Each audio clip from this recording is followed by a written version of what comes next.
Lecture quotidienne de la Bible. Jour 114.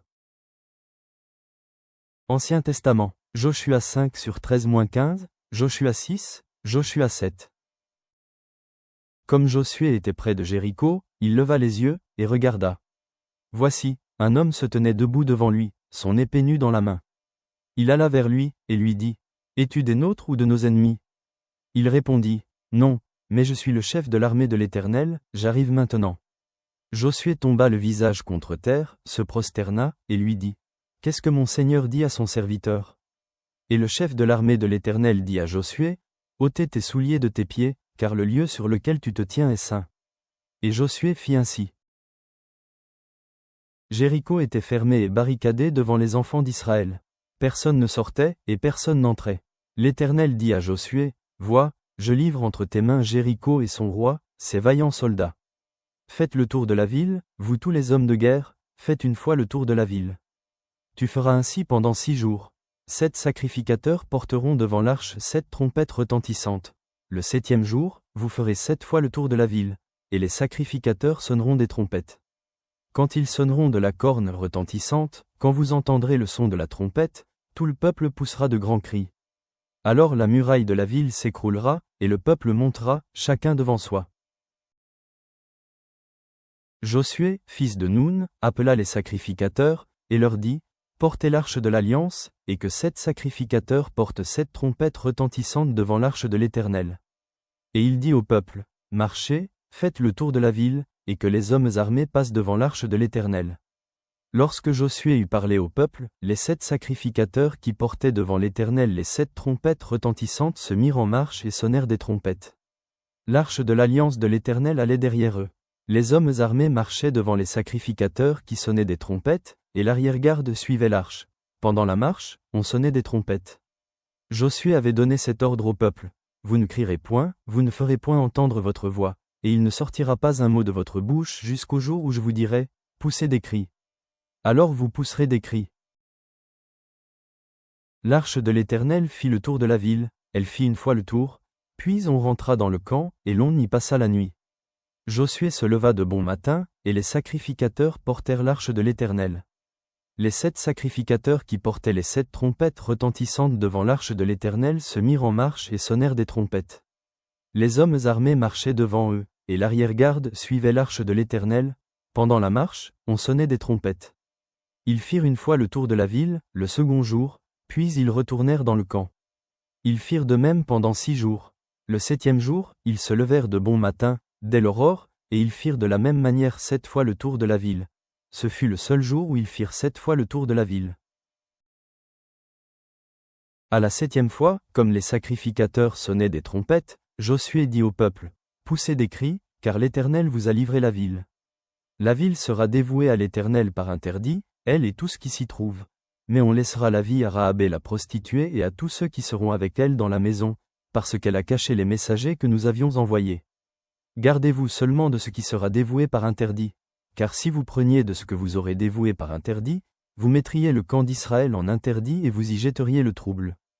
Tout l'argent et tout l'or, tous les objets d'airain et de fer, seront consacrés à l'Éternel et entreront dans le trésor de l'Éternel. » Le peuple poussa des cris, et les sacrificateurs sonnèrent des trompettes. Lorsque le peuple entendit le son de la trompette, il poussa de grands cris, et la muraille s'écroula. Le peuple monta dans la ville, chacun devant soi. Ils s'emparèrent de la ville. Et ils dévouèrent par interdit, au fil de l'épée, tout ce qui était dans la ville, hommes et femmes, enfants et vieillards, jusqu'aux bœufs, aux brebis et aux ânes. Josué dit aux 2 hommes qui avaient exploré le pays, « Entrez dans la maison de la femme prostituée, et faites-en sortir cette femme et tous ceux qui lui appartiennent, comme vous le lui avez juré. » Les jeunes gens, les espions, entrèrent et firent sortir Rahabé, son père, sa mère, ses frères, et tous ceux qui lui appartenaient. Ils firent sortir tous les gens de sa famille, et ils les déposèrent hors du camp d'Israël. Ils brûlèrent la ville et tout ce qui s'y trouvait. Seulement ils mirent dans le trésor de la maison de l'Éternel l'argent, l'or et tous les objets d'airain et de fer. Josué laissa la vie à Rahabé la prostituée, à la maison de son père, et à tous ceux qui lui appartenaient. Elle a habité au milieu d'Israël jusqu'à ce jour, parce qu'elle avait caché les messagers que Josué avait envoyés pour explorer Jéricho. Ce fut alors que Josué jura, en disant, « Maudit soit devant l'Éternel l'homme qui se lèvera pour rebâtir cette ville de Jéricho. Il en jettera les fondements au prix de son premier-né, et il en posera les portes au prix de son plus jeune fils. L'Éternel fut avec Josué, dont la renommée se répandit dans tout le pays. Les enfants d'Israël commirent une infidélité au sujet des choses dévouées par interdit. Akan, fils de Carmi, fils de Zabdi, fils de Zérar, de la tribu de Juda, prit des choses dévouées. Et la colère de l'Éternel s'enflamma contre les enfants d'Israël. Josué envoya de Jéricho des hommes vers Haï, qui est près de Beth-Aven, à l'orient de Béthel. Il leur dit, montez, et explorez le pays. Et ces hommes montèrent, et explorèrent Haï. Ils revinrent auprès de Josué, et lui dirent, il est inutile de faire marcher tout le peuple. 2 ou 3 000 hommes suffiront pour battre Haï. Ne donne pas cette fatigue à tout le peuple, car ils sont en petit nombre. 3 000 hommes environ se mirent en marche, mais ils prirent la fuite devant les gens d'Haï. Les gens d'Haï leur tuèrent environ 36 hommes. Ils les poursuivirent depuis la porte jusqu'à Shebarim et les battirent à la descente. Le peuple fut consterné et perdit courage. Josué déchira ses vêtements, et se prosterna jusqu'au soir le visage contre terre devant l'arche de l'Éternel, lui et les anciens d'Israël, et ils se couvrirent la tête de poussière. Josué dit, ah, Seigneur Éternel, pourquoi as-tu fait passer le Jourdain à ce peuple, pour nous livrer entre les mains des Amoréens et nous faire périr? Oh, si nous eussions su rester de l'autre côté du Jourdain. De grâce, Seigneur, que dirais-je, après qu'Israël a tourné le dos devant ses ennemis? Les Cananéens et tous les habitants du pays l'apprendront. Ils nous envelopperont, et ils feront disparaître notre nom de la terre. Et que feras-tu pour ton grand nom? L'Éternel dit à Josué, lève-toi. Pourquoi restes-tu ainsi couché sur ton visage? Israël a péché. Ils ont transgressé mon alliance que je leur ai prescrite, ils ont pris des choses dévouées par interdit, ils les ont dérobées et ont dissimulé, et ils les ont cachées parmi leurs bagages. Aussi les enfants d'Israël ne peuvent-ils résister à leurs ennemis. Ils tourneront le dos devant leurs ennemis, car ils sont sous l'interdit. Je ne serai plus avec vous, si vous ne détruisez pas l'interdit du milieu de vous. Lève-toi, sanctifie le peuple. Tu diras, sanctifiez-vous pour demain. Car ainsi parle l'Éternel, le Dieu d'Israël, il y a de l'interdit au milieu de toi, Israël. Tu ne pourras résister à tes ennemis jusqu'à ce que vous ayez ôté l'interdit du milieu de vous. Vous vous approcherez le matin selon vos tribus, et la tribu que désignera l'Éternel s'approchera par famille, et la famille que désignera l'Éternel s'approchera par maison, et la maison que désignera l'Éternel s'approchera par homme. Celui qui sera désigné comme ayant pris de ce qui était dévoué par interdit sera brûlé au feu, lui et tout ce qui lui appartient, pour avoir transgressé l'alliance de l'Éternel et commis une infamie en Israël. Josué se leva de bon matin, et il fit approcher Israël selon ses tribus, et la tribu de Juda fut désignée. Il fit approcher les familles de Juda, et la famille de Zérar fut désignée. Il fit approcher la famille de Zérar par maison, et Zabdi fut désigné. Il fit approcher la maison de Zabdi par homme, et Akan, fils de Carmi, fils de Zabdi, fils de Zérar, de la tribu de Juda, fut désigné. Josué dit à Akan, mon fils, donne gloire à l'Éternel, le Dieu d'Israël, et rends-lui hommage. Dis-moi donc ce que tu as fait, ne me le cache point. Akan répondit à Josué, et dit, il est vrai que j'ai péché contre l'Éternel, le Dieu d'Israël, et voici ce que j'ai fait. J'ai vu dans le butin un beau manteau de chinéar, 200 cycles d'argent, et un lingot d'or du poids de 50 cycles. Je les ai convoités, et je les ai pris. Ils sont cachés dans la terre au milieu de ma tente, et l'argent est dessous. Josué envoya des gens, qui coururent à la tente. Et voici, les objets étaient cachés dans la tente d'Akan, et l'argent était dessous. Ils les prirent du milieu de la tente, les apportèrent à Josué et à tous les enfants d'Israël, et les déposèrent devant l'Éternel. Josué et tout Israël avec lui prirent Akan, fils de Zérar, l'argent, le manteau, le lingot d'or, les fils et les filles d'Akan, ses bœufs, ses ânes, ses brebis, sa tente, et tout ce qui lui appartenait, et ils les firent monter dans la vallée d'Acor. Josué dit, pourquoi nous as-tu troublés? L'Éternel te troublera aujourd'hui, et tout Israël le lapida. On les brûla au feu, on les lapida. Et l'on éleva sur Akan un grand monceau de pierre, qui subsiste encore aujourd'hui. Et l'Éternel revint de l'ardeur de sa colère. C'est à cause de cet événement qu'on a donné jusqu'à ce jour à ce lieu le nom de vallée d'Acor. Nouveau Testament, Luc 22 sur 39-62. Après être sorti, il alla, selon sa coutume, à la montagne des Oliviers. Ses disciples le suivirent. Lorsqu'il fut arrivé dans ce lieu, il leur dit, « Priez, afin que vous ne tombiez pas en tentation. » Puis il s'éloigna d'eux à la distance d'environ un jet de pierre, et, s'étant mis à genoux, il pria, disant, « Père, si tu voulais éloigner de moi cette coupe. Toutefois, que ma volonté ne se fasse pas, mais la tienne. » Alors un ange lui apparut du ciel, pour le fortifier. Étant en agonie, il priait plus instamment, et sa sueur devint comme des grumeaux de sang, qui tombaient à terre.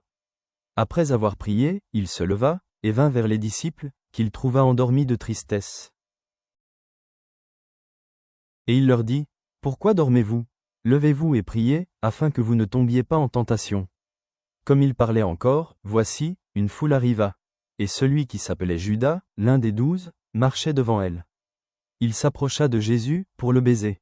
Et Jésus lui dit, « Judas, c'est par un baiser que tu livres le Fils de l'homme. » Ceux qui étaient avec Jésus, voyant ce qui allait arriver, dirent, « Seigneur, frapperons-nous de l'épée? » Et l'un d'eux frappa le serviteur du souverain sacrificateur, et lui emporta l'oreille droite.